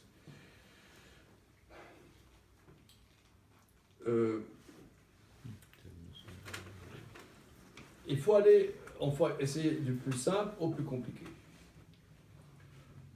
Il y a plusieurs trucs qui s'articulent les uns avec les autres. Au Mont Sinaï, le Hanochi, il est dit sous le nom Elohim. Vaïdaber Elohim. Donc ils en ont pris plein la patate dans les 10 paroles. Et ce que dit Joël est tout à fait juste, que leurs âmes sont sorties et ils ont souffert. Ils ont souffert dans l'expression des 10 paroles. Mais à l'intérieur des 10 paroles, ce que nous voyons, il dit « Je suis l'Éternel ton Dieu qui t'a fait sortir d'Égypte ». Pourquoi il fait référence à la sortie d'Égypte? Parce qu'au Sinaï, indépendamment des 10 paroles, ils ont perçu Dieu comme Malé Racham. La question, qui n'est pas le Hanochi, c'est relier Midat HaChachamim avec la force, la Gvura de Dieu quand il a pris le scalpel à la sortie d'Égypte. Il aurait été plus simple de dire Vaïtaber, Adonai, et que le est mort. Absolument. Si on veut dire que c'est l'empathie qui s'exprime, eh ben voilà, disons clairement, Vaïtaber, Adonai. Alors, Mais justement, c'est pas écrit simplement C'est- comme ça. voilà, donc c'est pour ça que c'est complexe. C'est pour ça que c'est complexe. Alors, j'aimerais ajouter un élément, et c'est encore Rachi qui, de manière absolument sublime, va nous éveiller le problème du lien entre Midat HaRachamim et la Torah. En quoi la Torah est la dimension de Midat HaRachamim. Je vous passe. Le texte, c'est à la fin de Kitissa, chapitre 22, verset 22 en l'occurrence. Mais en fait, ça explique la première. Là, on explique la première explication de Rachi. Delphine, si tu veux. Parce que qui nous a asservis, c'est-à-dire qu'on rentre à son service plutôt. Donc, c'est clair que quand tu arrives à cette notion de synthèse entre Minat Adin et Minat HaRachamim, tu ne peux pas faire autrement. C'est tout à fait logique. Moi, j'étais Voilà, révolté une au synthèse. début, parce qu'effectivement, je dis il y a reconnaissance, mais il n'y a pas de truc. Il y a justice. Oui, mais quand tu as cette synthèse des deux, alors tu es obligé. Tu es peux engagé. pas, tu peux pas ne pas être engagé. Et donc maintenant, je commence à comprendre, tu vois. Absolument, absolument. Alors, Euh, regardez, donc, dans Parashat Kitissa, C'est quel. J'avais une. chapitre 22, 32, 32, chapitre 32, verset 32. D'accord. Alors, de quoi ça parle? De quoi ça Là, c'est dans parle? Regardez, j'essaie de résumer en une phrase. Le Anochi, je suis, s'exprime de manière contraignante. Et c'est ça, ce que Joël, tu relèves, que les enfants d'Israël ont été plus que secoués par cette parole. Après, ils ont dit stop. Mais à l'intérieur du Anochi, il y a la référence au mont Sinaï, l'unité entre le mont Sinaï, ce qui se passe au mont Sinaï, et ce qui s'est passé à la sortie d'Égypte, puisque je suis le même qu'ils ont fait sortir de la maison de la terre d'Égypte. Bien. Donc ici, il faut définir qu'est-ce qui se passe au Sinaï, qu'est-ce qui s'est passé à la sortie d'Égypte. Qu'est-ce qui s'est passé au Sinaï? Rachid nous dit, c'est la brique. En quoi cette Midat HaRachamim est-elle la définition même finalement du mont Sinaï? Pas des 10 commandements. Parce que les 10 commandements, c'est Elohim. Mais la définition Midat HaRachamim, en quoi est-ce la définition du mont Sinaï? Il y a un Rashi qui, me semble-t-il, va nous expliquer. Regardez, C'est quel verset tu m'as dit? Le 32 verset. chapitre 32, verset 32. D'accord. Alors, résumé, de quoi ça parle là-bas? Bon, après le don, la Torah au Sinaï, plusieurs mois après, ils ont fait le veau d'or. C'est pas bien, c'est pas terrible. Alors Dieu n'était pas content. Hein, pas content. Il a dit à Moïse, je vais formater. Empêche-moi, je vais formater. Alors, Moïse, il a compris, empêche-moi, donc ouais, je vais l'empêcher. Et il m'a tendu la perche pour que. Il dit, parce que Non, il a, ne parle pas. il Il a dit, ne parle pas. Amichali va Kaléotam. Laisse-moi que je les détruise. Laisse-moi que je les détruise. Donc laisse-moi. Donc il a entendu que Dieu lui dit, allez vas-y Coco. Alors il a prié. Et Dieu dit, ok, je ne vais pas les détruire. Mais Moïse a compris que l'enjeu de la sortie d'Égypte a été loupé. Parce que l'enjeu de la sortie d'Égypte, c'était quoi la vision des patriarches? Pourquoi les patriarches voulaient absolument que de leurs enfants se crée un peuple? C'est quoi la définition de ce peuple qui devait sortir d'Égypte, c'est un peuple qui véhiculerait une proximité intense avec Dieu, ce qui s'appelle la présence divine. Qu'il y ait au sein de ce peuple la présence divine. Après la première prière de Moïse, Dieu a dit que je ne détruis pas les enfants d'Israël. Et Moïse il a compris qu'il y ait la présence divine au sein des enfants d'Israël, ce n'était pas gagné. Il dit, oh là là, je ne suis pas content là, dit Moïse. Je ne suis pas content. Je veux qu'il y ait comme avant la faute, il y ait la présence divine. Et attention, si c'est pas comme je le dis, je pique ma crise. C'est ça le verset 32. Regardez. Ve'ata, im tisa chatatam, ve'im ayin, mechinina mesifreka asher katav. Et maintenant, si tu supportes leur faute, dit Moïse à l'Éternel, si tu supportes leur faute, ok, ils ont fauté, ok, ça va, ils ont fauté, tu peux supporter leur faute.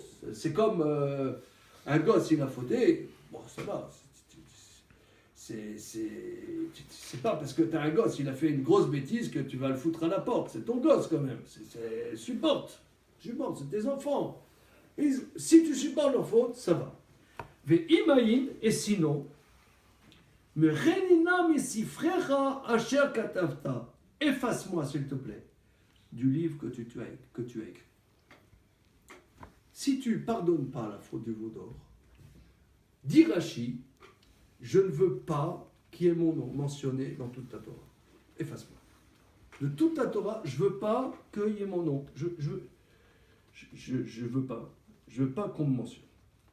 Pourquoi Moïse, il dit, parce que Moïse, il a quand même sauvé les enfants d'Israël de la destruction. On pourrait dire, super pote de Dieu. Quand même, il dit, non, ça va pas. Si tu pardonnes pas la faute de Dieu, et que on ne revient pas au projet premier, qu'il y ait la présence divine des enfants d'Israël, si c'est pas ça, si j'arrive pas à fâcher, dit.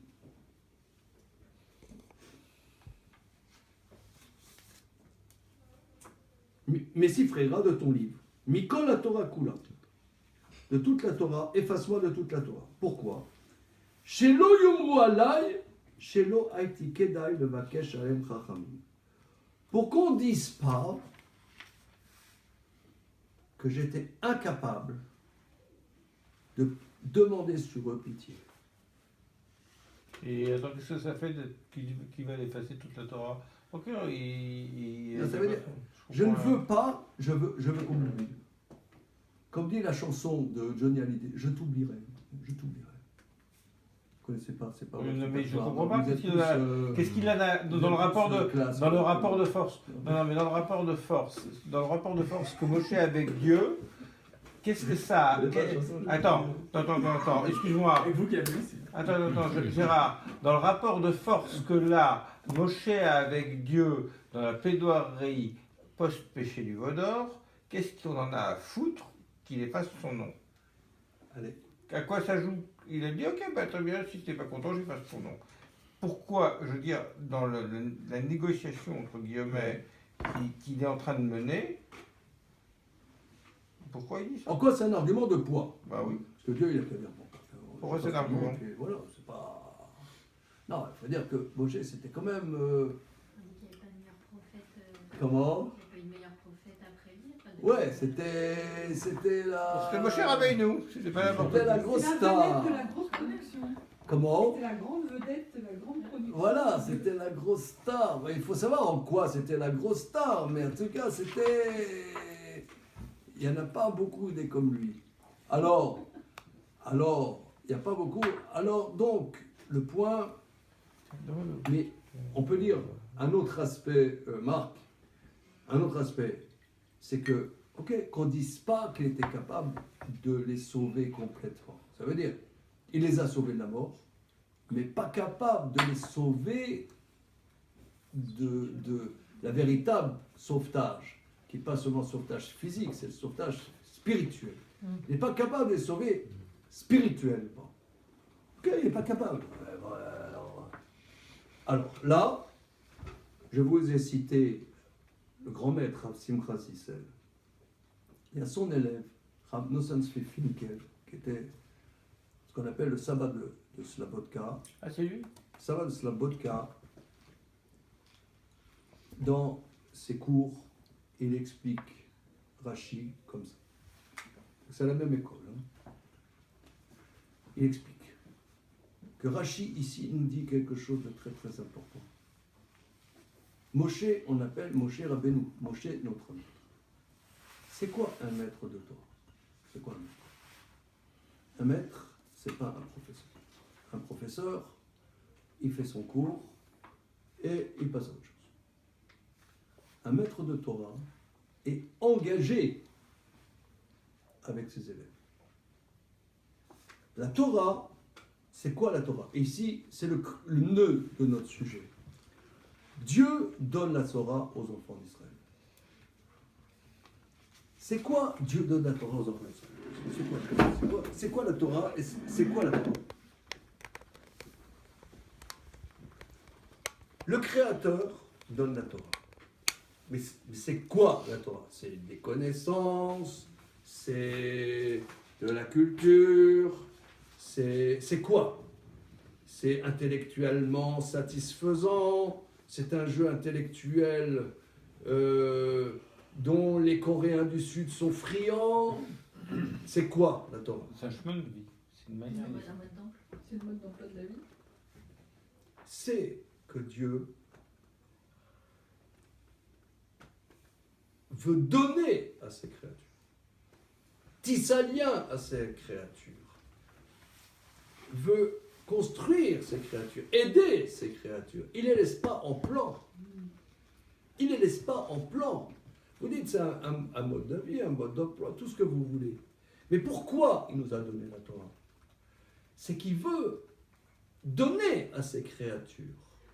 Il veut aider ses créatures. Maïmonide dit de manière sublime. Est-ce que tu as le Mishneh Torah ici? Oui. Oui. Sur les halachot Shabbat, s'il te plaît. Je dois avoir. C'est dans Zmanim.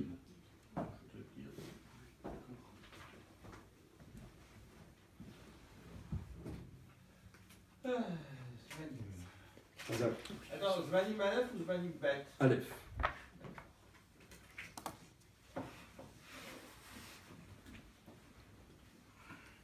C'est une vieille édition. C'est intemporel. Merci. Merci beaucoup. Alors, Maïmonide, dans les lois relatives à Shabbat, dans le 2e chapitre, me semble-t-il, va synthétiser magnifiquement le sujet. Vous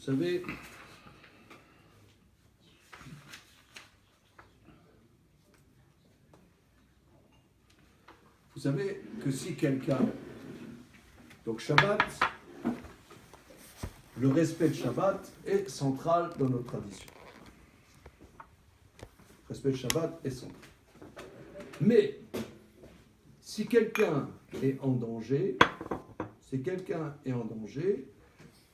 la Torah nous enjoint, pour sauver cette personne, s'il le faut, évidemment, de repousser Shabbat et de sauver cette personne. Maïmonide dit la chose suivante.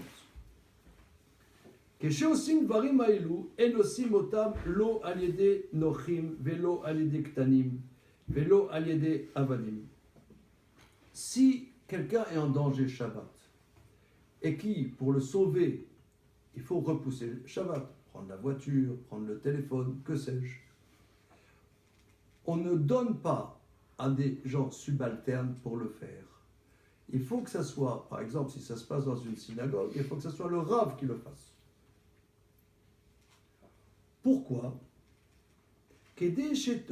Pourquoi?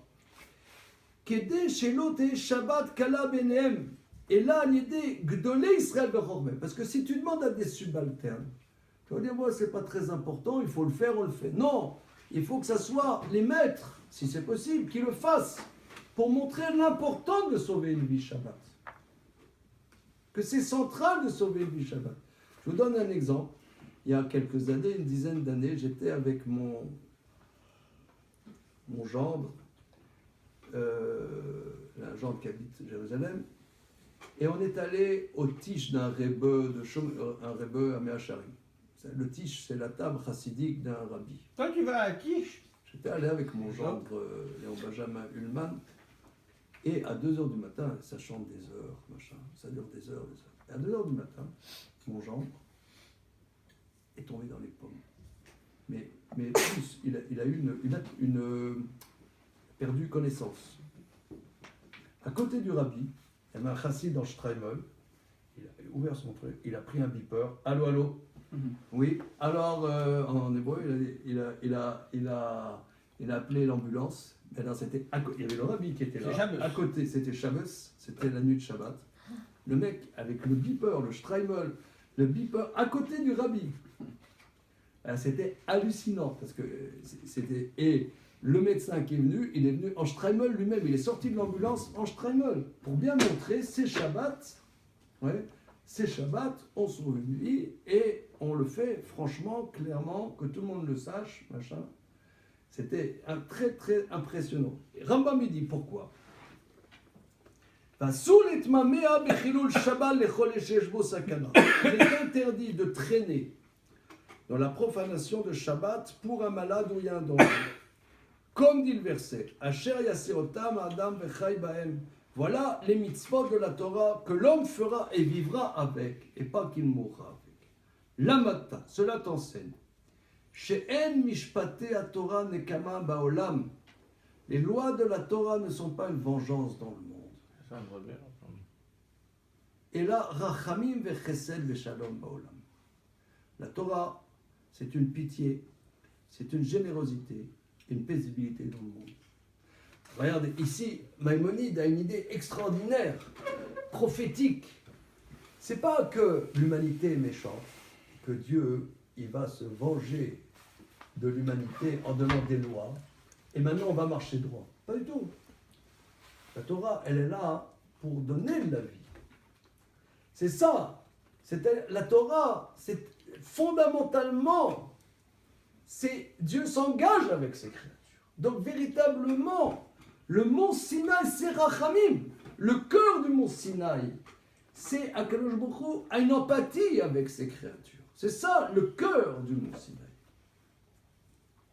C'est une innovation extraordinaire. C'est hallucinant. Quand j'ai étudié la semaine dernière avec mes élèves ce Rashi, je veux dire, je suis franchement tombé par terre. Ça veut dire que c'est ça le mont Sinaï. Le mont Sinaï, c'est la découverte de l'empathie. Ça veut dire le Rachamim, Midat HaRachamim.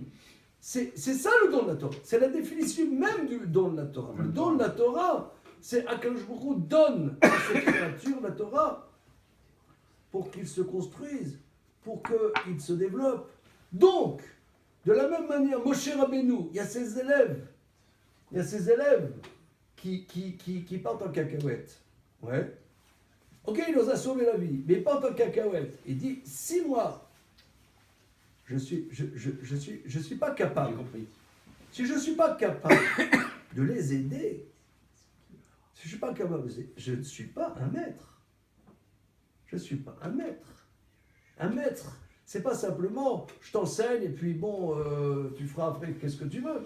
C'est un engagement. C'est pas un engagement narcissique, c'est un engagement pour aider la personne. Oui, mais maintenant, chacun a sa liberté. Si quelqu'un dit, ok, bon maintenant, j'ai reçu et je refuse cet enseignement, ok, chacun a sa liberté. Mais au niveau de l'enseignant, il est engagé pour l'aider. L'élève, il est pas assez mûr. Alors, ok, il va l'aider, il va prendre son temps. Pour qu'il puisse progresser. Mais s'il ne fait pas ce travail, il dit, efface-moi, je ne suis pas un maître. On est Moshe Rabbeinu. Moshe Rabbeinu, c'est Moshe notre maître. Il nous enseigne qu'est-ce que c'est un maître. Il est engagé avec si il n'arrive pas à aider ses élèves à ce qu'ils puissent progresser. Alors, avec des manières comme ci, des manières comme ça, évidemment. Mais s'il n'est pas capable de les faire progresser, c'est pas un maître. Alors, enlève mon nom, je ne suis pas un maître. Il n'y a aucune raison, je ne suis pas un maître. Non, Ça, et c'est qui- Rachid nous dit. non, et en plus, ça veut dire que. C'est un que- film Shatsum. Non, mais c'est encore plus que ça. C'est-à-dire que ça veut dire que la dimension, je ne fais pas partie de la. Où il n'y a pas de dimension de Rachamim dans la Torah, où moi, j'ai rien compris, je suis à côté, quoi. Je veux dire, donc, j'ai rien à voir avec. Cette Torah, moi, j'ai pas compris. Enfin, moi et la dimension de Rachamim qu'il y a dans la Torah, ça fait pas. C'est deux choses qu'on. C'est-à-dire que Je comprends très bien ce qu'il y a dans si tu la veux, Torah. quelqu'un qui étudie de manière intellectuelle, parce que c'est satisfaisant intellectuellement, mais disons, aider les autres, etc., ça ne fait pas partie, c'est pas de l'enseignement de la Torah. C'est pas l'enseignement de la Torah. Ça, je vais vous dire, bon, Hachem, j'ai eu la chance d'avoir des maîtres, hein. Et c'est surtout ces dimensions humaines et sensibles que j'ai perçues chez les grands maîtres de Torah. Sensibilité et cette empathie. C'est pas autre chose, c'est la Torah. C'est pas extérieur à la Torah. Dosis dos, c'est le cœur même du don de la Torah. À telle enseigne, alors maintenant on revient, on va pas faire une nuit d'études, bien que, enfin on pourrait, hein, mais je vais essayer de synthétiser néanmoins. Alors, si c'est ça, le cœur même, qu'est-ce que c'est le Sinaï?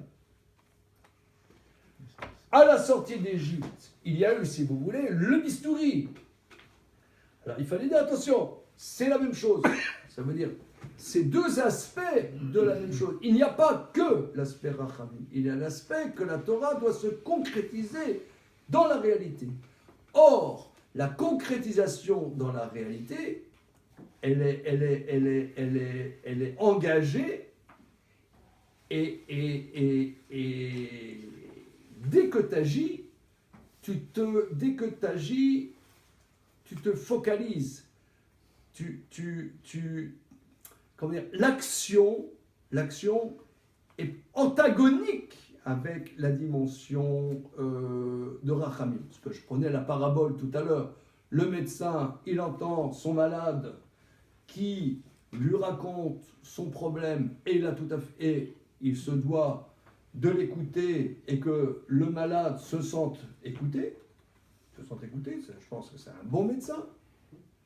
Mais quand il prend la décision qu'il faut opérer, il opère. Et là, maintenant, il n'y a plus... il opère. Et il y va. Donc là, c'est l'action et la dimension de Rachamim sont deux aspects antagoniques, somme toute. C'est pourtant Adonai qui est utilisé pendant... Comment? C'est pourtant le nom Adonai qui est utilisé pendant les diplômes. C'est pas Elohim. Donc c'est antagonique, mais c'est quand même Rachamim qui est utilisé, même Très si bien. ça fait mal. Très bien. Alors, tu peux remarquer, Mathias, que Rashi nous fait une grosse magouille. C'est qu'il dit Beretz Mitzrayim va à la Yam. Oui. À la Yam, là, il y a eu des châtiments. Et il y a eu un arbitraire un peu quelque part. Si tu veux, l'action quelque part est toujours arbitraire. Le Midat HaRachamim est toujours de dimension de justesse. Mais l'action a quelque part toujours un arbitraire. Et l'union des deux est quelque chose de difficile. Je pense que la vie du juif est une vie écartelée, en cela que d'un côté on doit étudier, l'étude, on est dans la dimension de Rachamim, mais l'action quelque part, elle a un aspect antagonique, nécessaire, intrinsèque à l'étude, mais quelque part antagonique. Parce que quand, par exemple, quelqu'un il est dans la vie professionnelle, la vie professionnelle, elle n'est pas tout le temps dans le Midat Rachamim. La vie professionnelle, tu dois prendre des décisions et des fois ça casse. C'est pas toujours angélique. Voilà. Mais c'est nécessaire. Ce sont deux aspects de la même chose. Donc, de la même manière, Dieu intervient, agit. C'est quelque part antagonique avec ces dimensions de Chachamim. Sache, ami, que c'est la même chose. Et que les deux, tu dois supporter ces deux aspects. Et là, c'est pas le nom Yud Kevavke, c'est le nom Elohim. Ça s'impose, les deux s'imposent à toi. Et Midat Rachamim et la dimension d'engagement dans l'acte. Engagement dans l'acte, qui est quelque part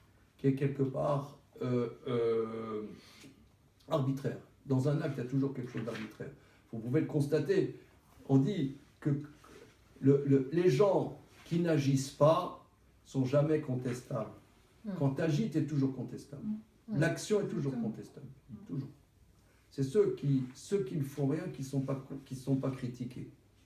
L'action est toujours critiquée. Et quand Dieu agit, il y a toujours une dimension critique. Donc c'est un peu contradictoire. C'est ça. Et là, c'est le nom Elohim. Là, c'est le nom Elohim. Parce que cette contradiction est intrinsèque de l'unité de Dieu. Donc, grosso modo, qu'est-ce que je voulais voir? Et surtout, si vous voulez, dans ce Rashi, que je trouve l'innovation number one, que dans la Torah, c'est Midat HaChachamim. Le Sinaï ne résume pas que ça. Il n'y a pas que ça dans le Sinaï, parce qu'il y a le nom Elohim ici. Mais le cœur du Sinaï, néanmoins, c'est Midat HaChachamim. Et excuse-moi, Marc, et vous pouvez, on l'a vu là dans ces 4 Rashi. Rashi a un génie prophétique de mettre les mots extrêmement précis sur les différents aspects de qu'est-ce que c'est Midat HaChachamim. En particulier, je pense que le dénouement de notre étude, c'est quand Moshe dit « Je ne veux pas qu'on parle de moi si je n'arrive pas à demander pitié sur eux. » Alors qu'on voit ici un maître de Torah, il se doit d'être engagé par Midat HaChachamim. Sinon, c'est pas un maître de Torah. Sinon, moi, je suis rien, laisse-moi tomber. Ou la Torah n'est pas Midat HaChachamim, ou je ne suis pas dedans. Mais alors maintenant, j'ai encore une question. Est-ce que, si tu prends, avec cette lecture, qui est une lecture très intéressante de Anochi Hashem, par Anochi, on va parler correctement, si tu prends la suite de Rashi, et pourquoi il dit au singulier ton Lachana Elokecha, pour donner une solution à Moshe dans sa plaidoirie, il y a une relation. C'est quoi la parce que ça c'est un truc. Non, mais c'est ce sujet, ce que tu as dit. Mais là aussi, ça va dans le même sens. Non, c'est ça. Non, mais je veux pas. Si tu veux. Explique. Non, si tu veux, là, c'est un autre aspect. Et je veux. On a vu déjà beaucoup de choses. Je ne veux pas rajouter d'autres choses qui vont compliquer l'affaire. Bon, tu m'expliqueras moi. Ok. Non, parce qu'avec la lecture, non, je veux dire, quand j'ai vu l'histoire d'Amphikissa, que Moshe, que tu comprends que c'est une liaison avec Midat HaChachamim, alors tu comprends pourquoi Dieu le crée, mais il manque une brique là. Il manque une brique là, je ne vois pas en quoi. Non, il me manque un élément pour comprendre pourquoi. En utilisant le singulier, donc en s'adressant à Moshe Rabbeinu, d'après Rashi, donc tu restes totalement dans cette explication, il lui donne une solution pour plaider au... Justement, d'après ce qu'on vient de dire, alors regardez, pour qu'on puisse tous participer à la question de Marc. Quand Dieu se révèle, je suis l'Éternel ton Dieu. Pourquoi il ne dit pas je suis l'Éternel votre Dieu? C'est une question, n'est-ce pas? Ce qui s'adresse à tout le monde, je suis l'Éternel votre Dieu. Rashi rapporte le Midrash, parce que plus tard, une partie significative des enfants d'Israël feront le veau d'or. Donc s'écarteront de l'unité stricte de Dieu. Qu'est-ce que c'était le veau d'or? Il faut définir, mais en tout cas, s'écarteront de l'unité claire de Dieu. Et là, il y a un problème. Vous avez entendu, je suis l'Éternel, votre Dieu. Ah, il n'a pas dit, je suis votre Dieu. Pour dire, attention, comme ça, on ne s'est pas senti concerné. En vérité, c'est pour protéger les enfants d'Israël qu'il a dit aux deuxième personne du singulier, pour ne pas les attaquer. D'accord. Donc, Donc, dans c'est- cette donc ça va au lecture-là, contraire. Ça va bien dans dans la une lecture de Midat il a- créer il une a- solution à Moshe D'un Rabbeinu. côté, ça s'impose à eux, et d'un autre côté, il les écrase pas complètement. C'est pour ça qu'il dit deuxième personne du singulier. Et d'où la solution pour Moshe Rabbeinu Pour pour Moshe plaider. Rabbeinu, absolument. Parce que justement, c'est ce que je comprends. Parce que qu'est-ce que fait Moshe Rabbeinu en plaidant? Il dit, attends, si moi je suis quelque chose, alors ou la Torah est pas mis à Rachamim, ou moi je suis pas dans la Torah, quoi. En gros, c'est ce qu'il dit. Et donc on comprend. Oui, mais je ne veux pas aller trop. Non, mais vite. d'accord. Pas aller trop Enfin, vite parce que moi, ça me permet de Ouais. comprendre intuitivement, disons, la suite du Rashi, quoi. Voilà. Ok. Shkoyar. Merci à vous. Merci à vous. C'était magnifique. T'as aimé? Ouais. C'est pas du petit